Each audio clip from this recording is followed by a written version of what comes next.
Dengan judul, Injil dipimpin oleh Tuhan. Mari kita merenungkan firman Tuhan bersama-sama. Sebelum kita masuk ke khotbah hari ini, saya ada beberapa pertanyaan untuk kalian semua. Apakah kalian percaya kepada Tuhan? Apakah kalian juga percaya bahwa semua perkataan dalam 66 kitab Alkitab pasti akan digenapi? Karena firman Alkitab adalah perkataan tertulis yang Tuhan berikan. Jika kita mengaku percaya kepada Tuhan, bukankah kita juga harus percaya semua perkataan yang tertulis di dalam Alkitab? Silakan buka Matius pasal 24. Dalam Matius pasal 24 ayat 14, tertulis, "Dan Injil kerajaan ini."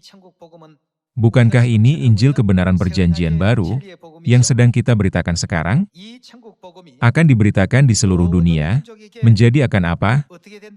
Kesaksian bagi semua bangsa. Seberapa jauh jangkauannya? Itu diberitakan di seluruh dunia. Saudara-saudari, apakah kalian percaya ini? Jika kita percaya kepada Tuhan, kita harus percaya firman yang diucapkan Tuhan. Mari kita baca lagi firman yang langsung diucapkan oleh Yesus 2000 tahun yang lalu. Dan Injil kerajaan ini akan diberitakan di seluruh dunia, menjadi kesaksian bagi semua bangsa. Dia berkata, itu pasti akan terlaksana. Sejauh mana itu diberitakan? Di seluruh dunia, dan kepada semua bangsa. Jadi, jika kita percaya kepada Tuhan, kita juga harus percaya firman yang diucapkan Tuhan ini. Kita tidak boleh menganggap ini sebagai firman yang hanya ada di dalam Alkitab dan tidak ada hubungannya dengan kita. Jadi, semua bangsa di sini, termasuk orang-orang dari Asia, Afrika, Oseania, Eropa, Amerika Utara, Amerika Selatan, Tiongkok Utara, Tiongkok Selatan, India Utara, India Selatan, Rusia, Brasil, dan Korea. Bukankah itu mencakup dan merangkul semua bangsa di seluruh dunia? Kehendak Tuhan adalah Injil ini diberitakan kepada setiap manusia yang hidup di bumi ini.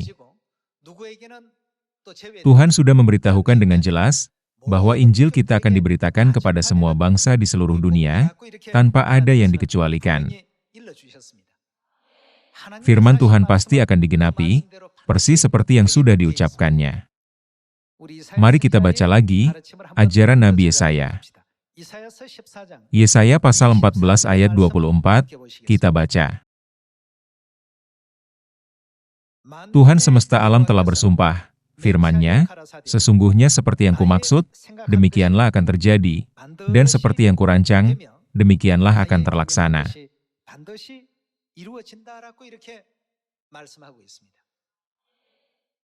Injil ini adalah Injil yang direncanakan dan dipimpin oleh Tuhan.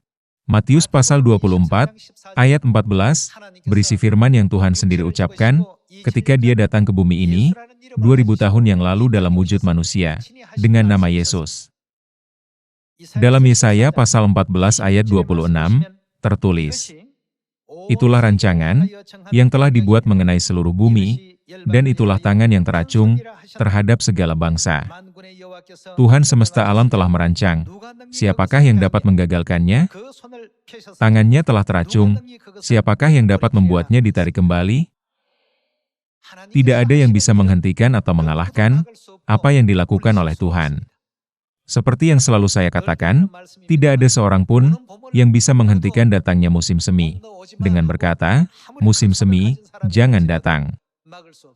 Tidak peduli seberapa keras kita mencoba menahan musim dingin yang akan pergi, kita tidak bisa menahannya. Siapa yang bertanggung jawab? Tuhan telah merancang, siapakah yang dapat menggagalkannya? Siapakah yang dapat membuatnya ditarik kembali? Lalu, bagaimana dengan firman dalam Matius pasal 24, ayat 14, yang mengajarkan, Injil kerajaan ini akan diberitakan di seluruh dunia, menjadi kesaksian bagi semua bangsa? Itu pasti akan tercapai. Jika seseorang memiliki keraguan tentang hal ini, ia tidak dapat dianggap sebagai orang yang percaya kepada Tuhan. Kita seharusnya tidak hanya mengatakan, "Saya percaya," secara konsep saja. Kita harus sungguh-sungguh percaya bahwa apapun yang Tuhan ucapkan pasti akan digenapi.